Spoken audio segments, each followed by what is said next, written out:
Alright guys, so apparently the preseason changes just got revealed, so I've had no look at this whatsoever, so I guess I'm just gonna record and give my opinion on it, which could be pretty cool. So preseason 23 changes will begin hitting PvE tomorrow. Before they're out, we wanted to walk you through all the changes you can expect to see, blah blah blah. Things will be in a pretty early state when you first see them, so expect changes to things like icons, item and effect names. Visual and sound effects, stat values. Continue to test features during PvE. Barring massive table flips, this preview page won't be updated after publishing. Okay, when the patch notes come out, they'll have all the final details as usual. The return of Chemtech. I really hope it doesn't do the same thing it used to do. Chemtech Drake will be returning this preseason with a brand new buff and soul. Cool. Chemtech Drake will now grant a small amount of tenacity and heal and shield strength. That's really interesting. Chemtech Soul will grant bonus damage when below a certain amount of health. Is that all it does? It just grants bonus damage when you're low? I guess that's okay. Alongside Chemtech Drake, the Rift will take on a new Chemtech-inspired appearance. So this was the worst thing about the old Chemtech Drake, was the Chem Fog. So let's see what they've got instead. The Blast Cones will now blast those in range twice as far. That has some interesting implications. Honey Fruits will upgrade into Stim Fruits, no longer slowing champions that consume them and granting a small bonus shield in addition to the usual heal that. I guess that means you can pick up Honey Fruits in fights. Other than that, it doesn't do a massive amount. Scry's Bloom will upgrade into Stalker's Bloom. When hit, these plants will now reveal a small circular area around the plant and a cone opposite of the direction it was hit, granting movement speed towards revealed enemy champions and reducing wards revealed to 1 health. That's pretty good. Jungle improvements. What are these little guys? They look like Pokemon. We get Pokemon in League of Legends.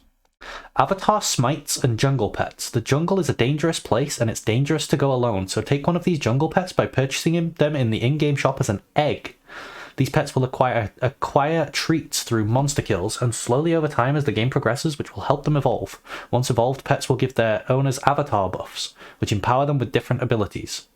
Okay, one thing I hope is that this is not as broken as things like Red Smite used to be back in the day and the old jungle items, where they just make junglers at 1 item better than laners at 1 item, because that feels really sad. It's kind of still like that because junglers buy the same 1 item as we do, but they just get Red Smite as well, and like all the bonus stats from the jungle item, like the sustain and stuff, so yeah.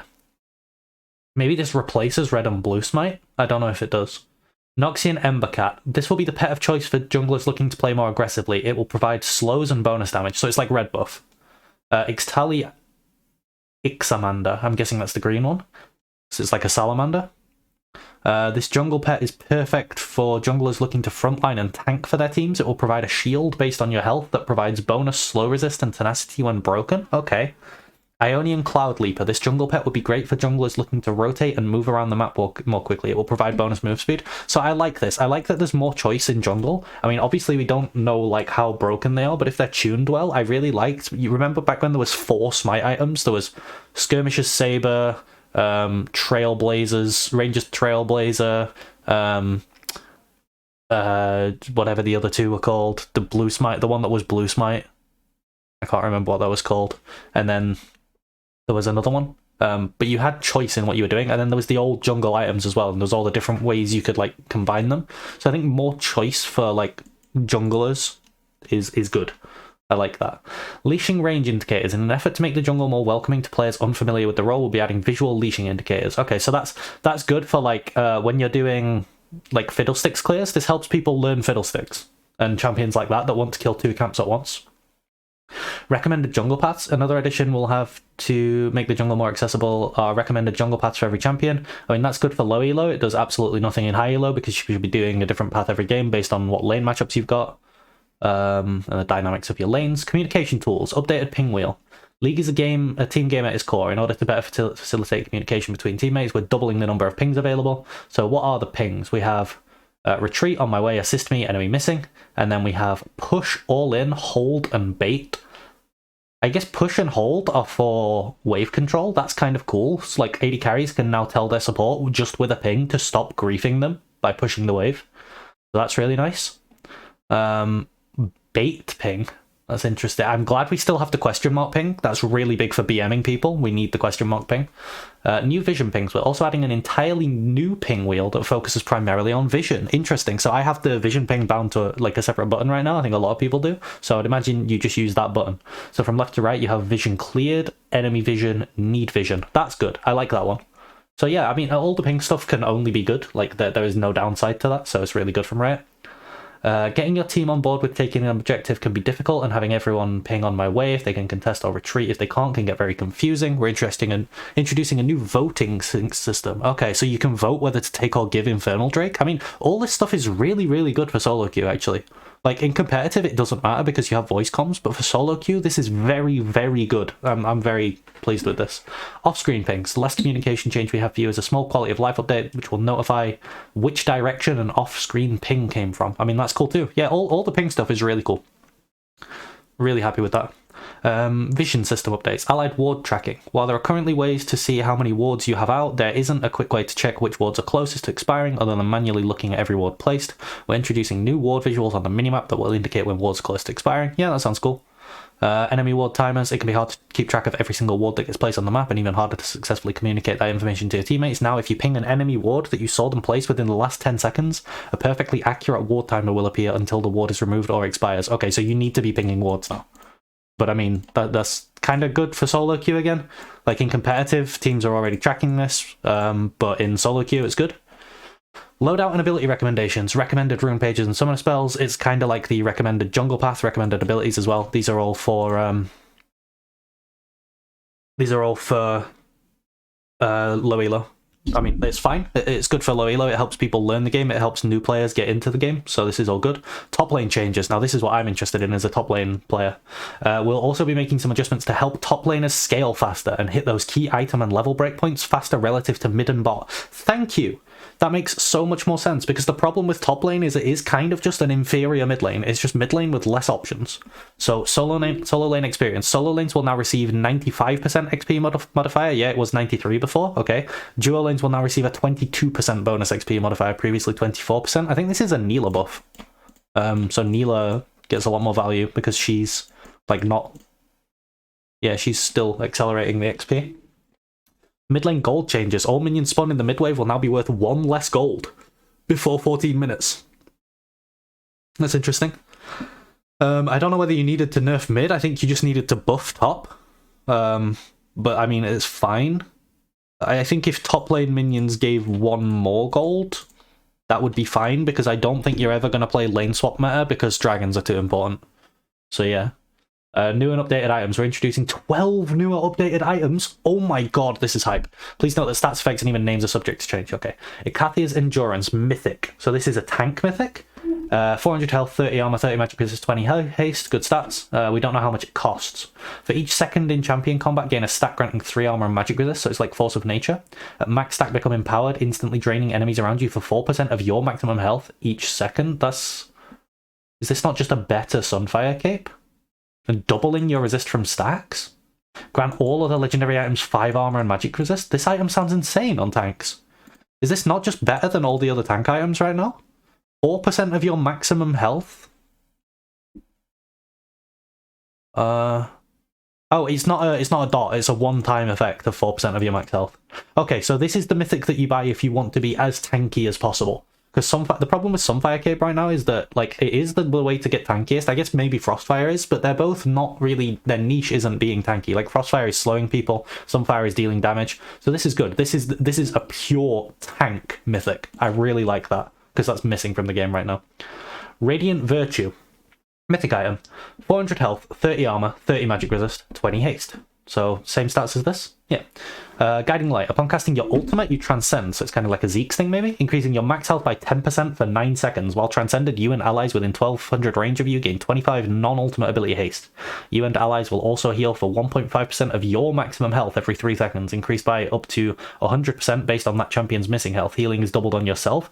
So, healing all of your allies every 3 seconds for a percentage of your max health is crazy on things like Cho'Gath and Scion. And it also gives 100 health as its mythic passive. That's very big. So we'll have to see how this item looks on like Cho'Gath and Scion. But that's very, very interesting. I like this. I like these items so far. Both of them I really enjoy. Iceborne Gauntlet we see the return of. So it's a health, armor, haste, spellblade item. So it's kind of like the old Iceborne. After using ability, your next attack is enhanced with an additional 100% base AoE physical damage and creates a frost field for 2.5 seconds. Enemies that move across the field are slowed, scaling with your health. Yep, your primate, I think that means primary target. Probably not primate target. Is slowed for double the amount. I mean, listen, the people that you play against in solo queue are apes a lot, but come on, right? It's not nice to call them primates. Is slowed for double the amount and has their damage against you reduced by 10%, so it has like a mini exhaust component. That's really interesting. I think if there's one very, very big threat, you could maybe go Iceborne Gauntlet into Anathema's chain. Especially if it's a physical damage threat, like maybe they have a hyper carry AD carry. Iceborne Anathemas might be very, very powerful for the reduction here, the reduction on Anathemas. Grants all of the legendary items 50 health, 5% tenacity, and 5% slow resist. I mean, that's crazy passive. So are we getting these as well as the tank items, or are they replacing them? Because I think these could just replace the current tank items, and it would be quite good.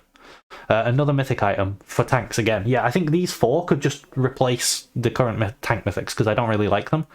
They're too abused by non-tanks and not great on tanks. 800 health, 200% base regen, 20 haste. Colossal Consumption. Charge up a powerful attack against a champion over 3 seconds while within 600 range of them. The charged attack drains the target, dealing 50 plus 10% of your maximum health and healing you for the same amount. You permanently gain maximum health equal to 15% of the drain. Grants all legendary items 1% increased health. I mean, this on Scion, Cho'Gath, Swain, like anyone that gets health from their kit, this is going to do so much damage, and you're going to gain so much health. I think this is going to be really insane. This excites me. Rod of Ages, mythic item. Maybe Rise is coming back. 60 AP, 300 health, 300 mana. This item gains 20 health, 20 mana, and 4 AP every minute, up to 10 times, for a maximum of 200 health, 200 mana, and 40 AP. Upon reaching max stacks, gain a level. Whoa. That's really cool. That's really cool. I like Rod of Ages. Catalyst, I assume, builds into it. It always used to. 225 health, 300 mana, Eternity, restore mana equal to 15% of damage taken from champions and health equal to 20% of mana spent. I'm pretty sure that's basically what the old Catalyst, not the old Catalyst, like the new old Catalyst did. Abyssal Mask probably also builds out of Catalyst, yet it has the Eternity passive. I don't... Rod of Ages doesn't seem to have the Eternity passive. Maybe it will in the game and it's just not listed there. Also, it's ability haste for its passive. Health, mana, MR... ability haste. One thing that I like about these tank items, by the way, is they're separating magic resist from armor. They seem to be a lot, so that's good. Restore mana equal to 15% of damage taken from champions and health equal to 20%. Yeah, that's Eternity. Curse nearby champions, reducing the magic resist by 5 plus 1.5% bonus health. For each cursed enemy, you gain 9 magic resist. Okay. Maximum of 25. I'm glad they put this here, because since it scales off your bonus health, I think you could combine the Abyssal Mask with the Goliath's Ascendiary, and then you would be reducing them to 0 magic resist. But since it's maximum of 25, it's still very, very potent, though. If you have a AP heavy team, your tank can buy Abyssal Mask, and it's quite good, I think. Sunfire Aegis is no longer a mythic item. It doesn't give MR anymore, so here again, they're separating magic resist. I mean, it's Sunfire Aegis, it gives less stats, and it's not a mythic item. These no longer are mythic items. What I would really like to see them do is do that with Trinity Force. But, I mean, we'll have to see if that happens. Turbo Chemtech, also no longer a mythic item, and this one gives magic resist. Okay, that's interesting. Randuin's 400 health, 70 armor. So this is more health, less armor. The active is just a slow, it doesn't do the crit reduction. Reduce incoming damage from attacks by up to 5 plus 0.35 maximum health, capped at 40%. I believe that's exactly the same numbers wise. And then you just passively get the critical resilience again. So this is how Randuin's used to be.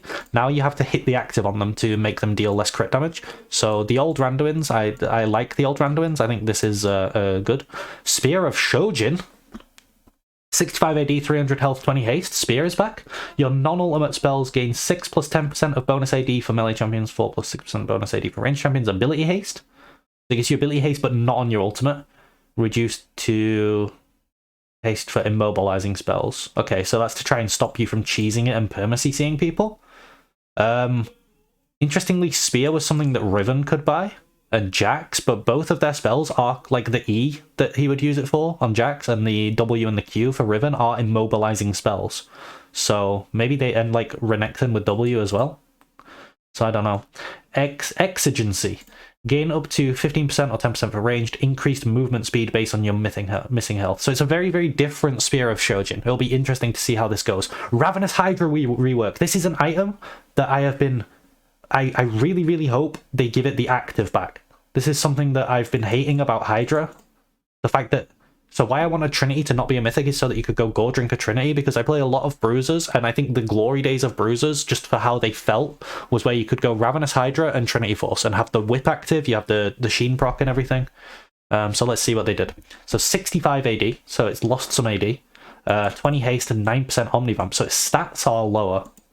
Attacks and abilities deal cleave, gain 0.5 AD and 0.1% Omnivamp whenever you kill an enemy, stacking up to 25 AD and 5% Omnivamp. Lose 50% of these stacks on death. Oh, they're turning Hydra into AD Medjais. I don't know if they like that. I don't know if I like that, sorry, because I don't think there is an item to replace it.